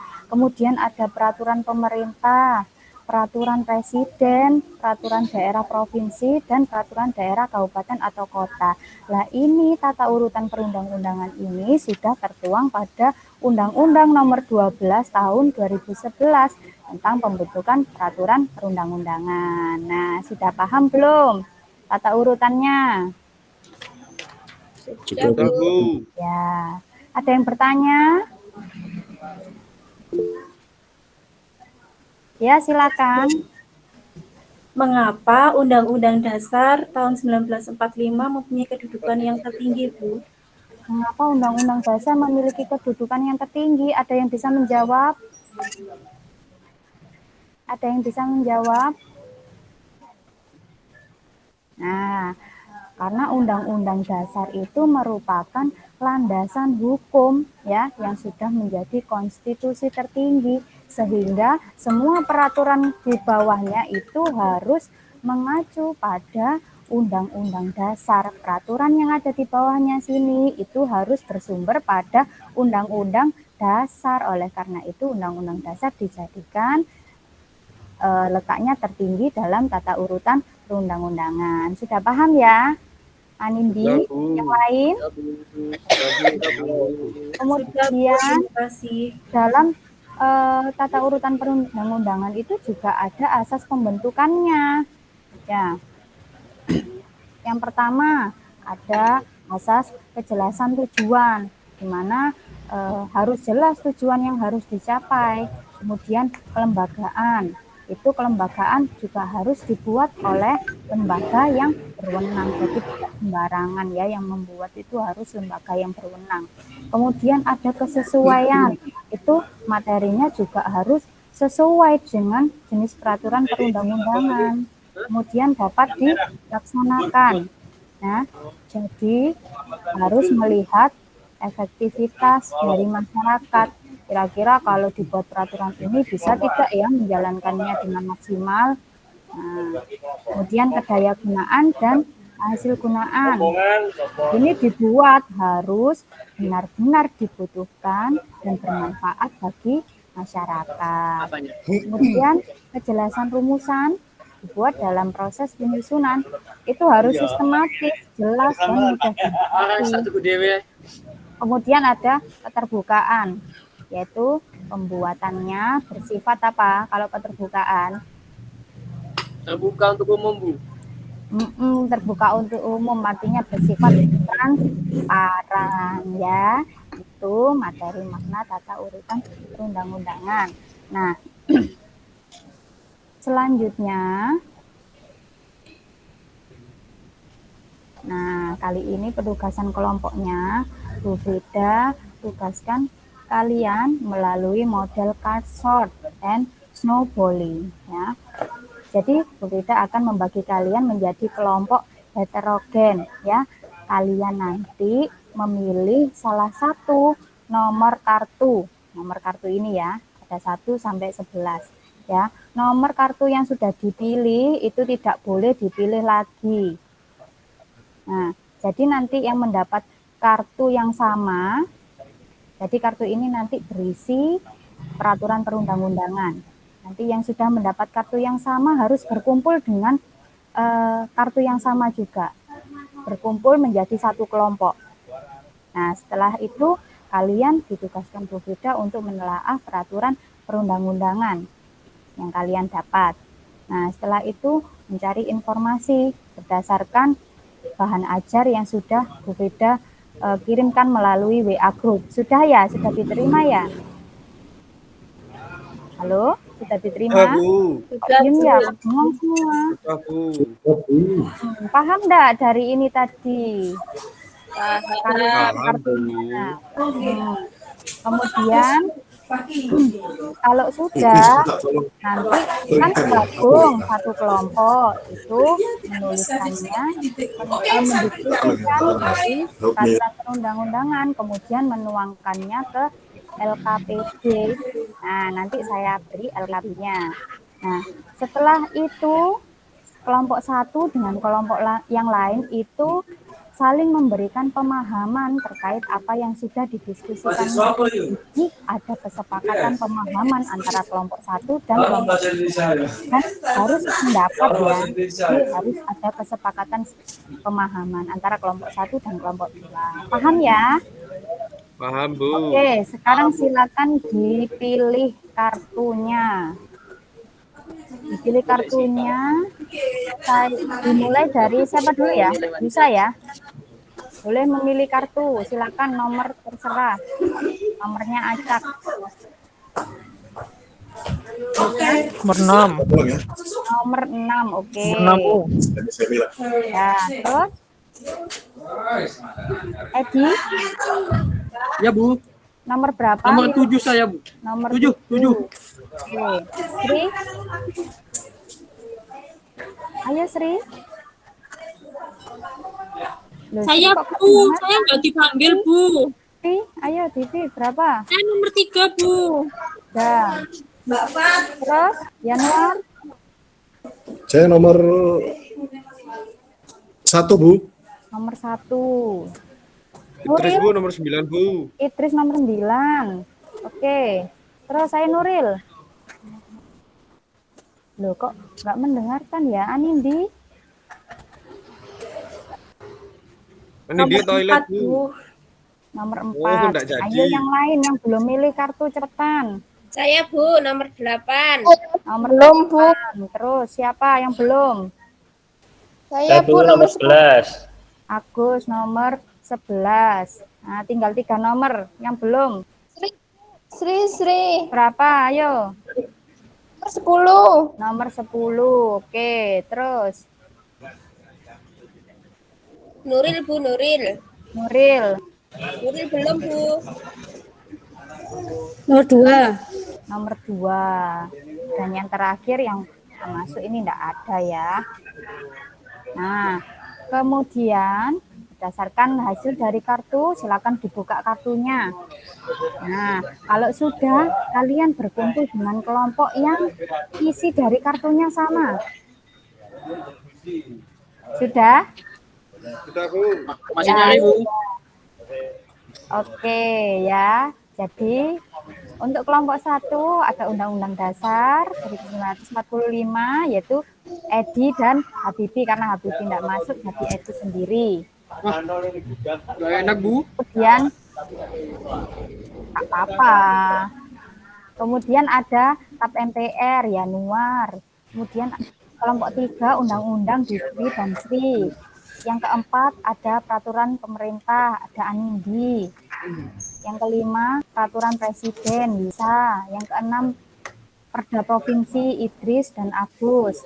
Yang ketujuh Perda Kabupaten atau kota yaitu Nuril dan Miftah. Nah, sekarang tugasnya silahkan kalian telaah apa itu pengertian dari Undang-Undang Dasar, TAP MPR sampai pada Perda Kabupaten atau kota.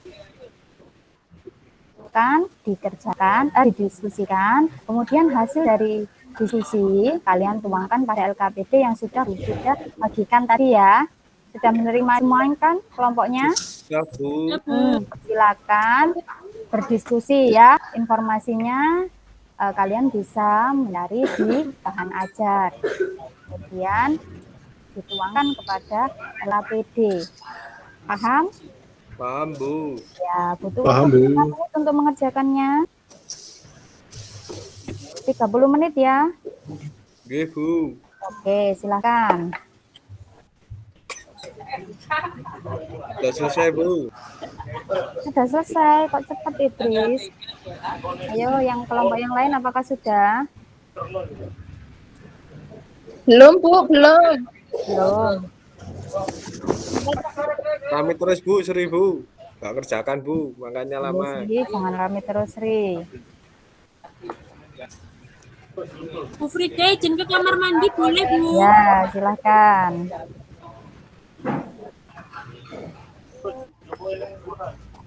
Nah, apabila sudah selesai belum? Sudah, Bu. Sudah selesai instruksinya sudah dituangkan di LKPD. Sekarang kelompok 1 bergabung dengan kelompok 2 ya untuk saling mencocokkan kelompok 2 untuk menjawab pertanyaan dari kelompok 1. Nah, jadi kelompok 1 ini tadi kan tentang Undang-Undang Dasar.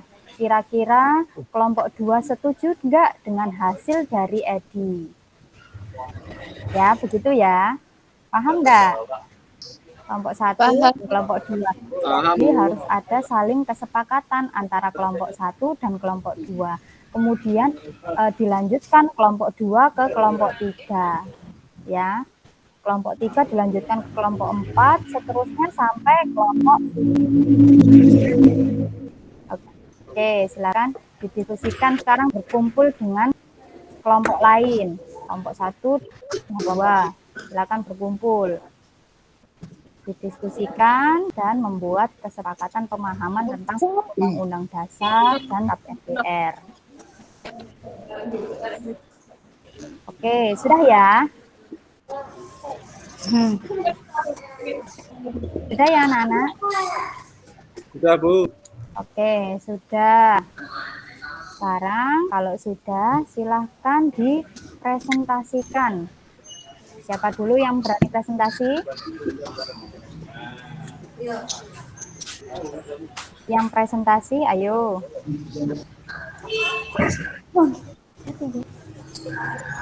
Yang presentasi ada kelompoknya. Siapa dulu ini? Januar dulu ya? TAP MPR ya? Ya, Bu. Ya, Saya sama Edi, silakan. Bu. Silakan dilanjutkan. Dibacakan, dipresentasikan. Ini yang TAP MPR dulu ya, Bu ya? Iya, yang TAP MPR. Atau Kan kelompok kamu kan TAP MPR. Ya, ini saya bacakan, Bu. Ketetapan MPR atau TAP MPR adalah bentuk putusan Majelis Permusyawaratan Rakyat yang berisi hal-hal yang bersifat penetapan. Ketetapan MPR mempunyai arti bahwa suatu bentuk keputusan yang dikeluarkan oleh MPR serta mempunyai kekuatan hukum mengikat keluar ke dalam MPR. Mengikat ke dalam berarti mengikat kepada seluruh anggota majelis. Mengikat keluar berarti setiap warga negara, lembaga, masyarakat, dan lembaga negara terikat oleh ketetapan MPR. Begitu, Bu. Oke. Terus ada pertanyaan di bawahnya itu. Oh iya, untuk pertanyaannya. Dipresentasikan semua itu, ya. Oh iya. Untuk pertanyaannya. Siapa? Kan kendaraan. Hukum senantiasa ada di dalam masyarakat. Hukum selalu mengikat seluruh anggota masyarakat. Sebab masyarakat tersebut hidup dalam kesederhanaan ataupun masyarakat yang tinggal di kotaan. Analisa mengapa harus ada hukum dalam pergaulan hidup manusia. Nah, ini yang nomor 2 ya, Bu ya? Iya. Ya, dalam menjalani kehidupan sehari-hari masyarakat membutuhkan hukum untuk mencapai kesejahteraan bersama. Hukum diciptakan untuk mengatur serta membatasi berbagai macam aktivitas masyarakat agar terbentuk suatu tatanan hidup aman, tertib, dan berkeadilan. Januar jangan cepat-cepat ya membacanya ya biar teman-teman mendengarkan. Oh iya, iya Bu. Ini pertanyaan ketiga ya Bu. Oke, dilanjutkan. Nah, saya langsung jawabannya apa sama soalnya Bu? Sama soalnya dong. Oh iya, Enggak, aku hukum diciptakan karena memiliki fungsi dan manfaat. Analisislah apa fungsi dan tujuan hukum bagi suatu masyarakat atau negara. Hukum berfungsi untuk menciptakan keteraturan dan ketertiban yang terjadi di masyarakat. Hal ini dapat membatasi aktivitas seorang dalam melakukan segala kegiatan. Sehingga hukum berperan vital untuk mencegah terjadinya perilaku warga negara Indonesia yang menyimpang. Jika mematuhi dan menegakkan hukum secara baik, maka akan menciptakan ketertiban dan keteraturan. Tujuan adanya hukum juga untuk memberikan perlindungan terhadap kepentingan bersama. Rasa terlindungi ini dapat dicapai dengan cara mudah. Caranya masyarakat di Indonesia harus menegakkan hukum dengan baik secara tepat tanpa membeda-bedakan. Terus yang keempat ya Bu, terakhir ya, karena Analisisnya mengapa Undang-Undang Dasar Negara Republik Indonesia tahun 1945 merupakan peraturan tertinggi dalam tata urutan peraturan perundang-undangan di Indonesia karena memiliki kedudukan yang istimewa bagi bangsa Indonesia sebab di dalamnya termuat dasar negara Indonesia dan juga pernyataan kemerdekaan terperinci serta di dalamnya terkandung nilai sejarah yang kan dari lahirnya negara Indonesia. Begitu dari kelompok saya, Bu. Oke, terima kasih untuk kelompoknya Yanuar. Bagus sekali ya presentasinya ya. Tepuk tangan untuk Terima kasih. kelompoknya Yanuar. Nah, sekarang dilanjutkan siapa yang berani maju setelah kelompok KMR? Idris.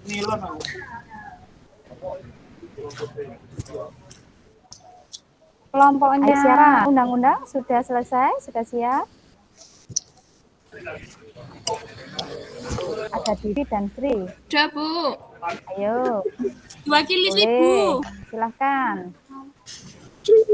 Iya, Bu. Nomor 1. Undang-undang adalah peraturan perundang-undangan yang dibentuk oleh DPR. Adapun muatan materi-materinya itu 1. Peraturan lebih lanjut mengenai ketentuan Undang-Undang Dasar Negara Republik Indonesia tahun 1945. Kedua, itu undang-undang untuk diatur dengan undang-undang. Nomor 3, pengesahan perjanjian internasional tertentu. 4, tindak lanjut putusan Mahkamah Konstitusi. Yang kedua, hukum senantiasa ada di dalam masyarakat. Hukum itu mengikat seluruh anggota masyarakat. Sekalipun masyarakat tersebut hidup dalam suasana yang amat sederhana ataupun masyarakat yang tinggal di perkotaan. Analisislah mengapa harus ada hukum dalam pergaulan hidup manusia. Karena ketahui pergaulan manusia pada masa sekarang sudah semena-mena. Maka dari itu hukum harus ada. Jika ada hukum, segala sesuatu yang positif, segala perbuatan yang tidak semestinya harus dipertanggungjawabkan. Nomor 3, hukum diciptakan karena memiliki fungsi dan manfaat.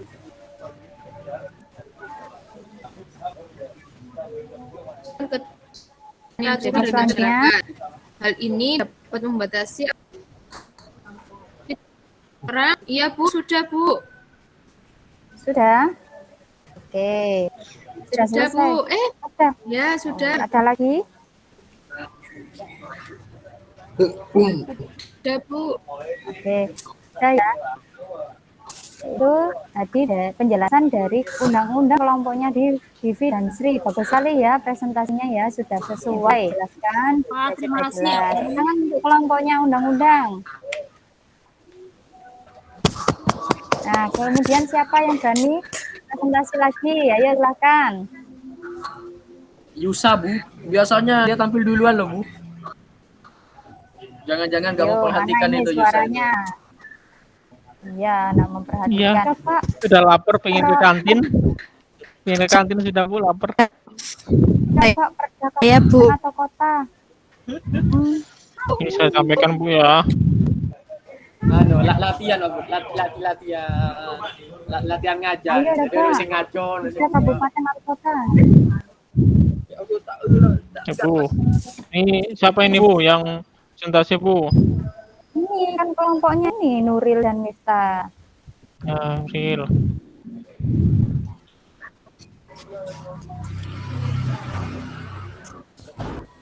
Sama Nuril kantin mungkin, Bu. Bu. Sama nih, mana? Ya, halo. Oh, itu sudah kembali, Bu. Sudah kembali, Nuril. Halo, sudah. Iya. Iya, saya mau presentasi, Bu. Ya, silakan. Kabupaten atau kota adalah peraturan perundang-undangan yang dibentuk oleh DPR daerah kabupaten atau kota dengan persetujuan bupati atau wali kota. Perda dibentuk sesuai dengan kebutuhan daerah yang bersangkutan sehingga peraturan daerah dapat berbeda-beda antara satu daerah dengan daerah yang lainnya. Kemudian hukum senantiasa ada di dalam masyarakat. Analisis mengapa harus ada hukum. Kita mengetahui bahwa menjadikan pedoman dalam mewujudkan keinginan-keinginan tersebut, maka yang terjadi adalah benturan-benturan. Supaya kehidupan dapat berjalan dengan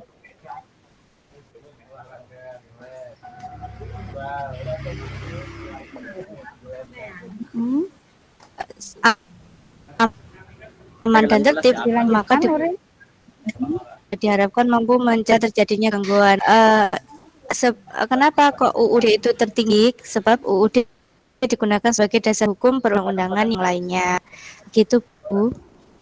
Oke, terima kasih kelompok Perda Kabupaten atau Kota, bagus sekali ya hasilnya. Tepuk tangan anak-anak untuk Nuril dan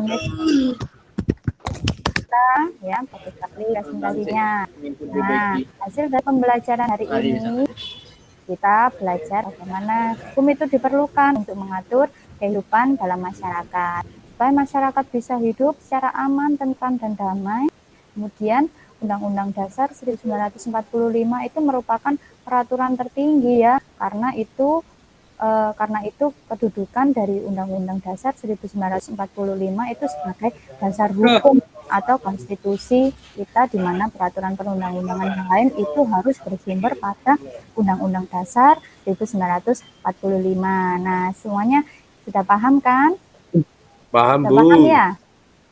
Ya, Bu. Terima kasih anak-anak yang sudah presentasi hari ini, bagus sekali ya hasilnya ya. Nah, Ibu rasa sudah sangat jelas pembelajaran hari ini. Sekarang Bu Fida ingin salah satu dari kalian membuat kesimpulan pembelajaran hari ini. Ayo silakan. Ada yang Saya, berani Bu. membuat kesimpulan? Idris, Bu. Siapa ini? Idris ya? Ya, Bu. Silakan Idris. Tata urutan perundang-undangan merupakan pedoman untuk peraturan di bawahnya, Bu. Artinya setiap peraturan yang dibuat tidak boleh bertentangan dengan peraturan di atasnya. Jadi semua harus berurutan, Bu. Nah, sudah itu saja. Sama itu, Bu, saya juga. Maksudnya itu dilanjutnya itu gini, Bu. Undang-Undang Dasar itu urutannya paling tinggi, kemudian di bawahnya Undang-Undang Dasar 1945 ada RAP MPR, kemudian undang-undang, ada peraturan pemerintah, kemudian ada peraturan presiden, peraturan provinsi, sama yang paling bawah peraturan kabupaten atau kota, Bu. Iya, pintar sekali Idris. Terima kasih atas kesimpulannya. Ya, Ya, Bu, jadi sama-sama. kehidupan masyarakat yang tertib, aman itu karena adanya peraturan hukum. Agar masyarakat taat terhadap peraturan, maka harus ada apa? Sanksi juga ya. Kemudian tata urutan perundang-undangan juga merupakan pedoman untuk peraturan yang ada di bawahnya. Artinya setiap peraturan yang dibuat itu harus tidak boleh bertentangan dengan peraturan yang ada di atasnya. Nah, semuanya sekarang sudah paham ya? Paham, Bu. Ya, Bu, sudah. Ya. Kemudian pada pertemuan berikutnya kita akan mempelajari bagaimana itu proses dari penyusunan peraturan perundang-undangan. Nah, sebelum mengakhiri pembelajaran hari ini, silakan dipimpin doa. Silakan dipimpin doa dulu oleh ketua kelas. Ketua kelas. Ya, siap, Bu. Doa. Ya, mari teman-teman kita akhiri kegiatan hari ini dengan penuh semangat. Semoga bermanfaat untuk kita semua. Doa mulai. Selesai. Ya, baiklah, selesai sudah pembelajaran hari ini. Semoga bermanfaat dan ilmu yang kalian dapat menjadi berkah dan barokah. Bu Fida akhiri. Wassalamualaikum warahmatullahi wabarakatuh. Waalaikumsalam warahmatullahi wabarakatuh.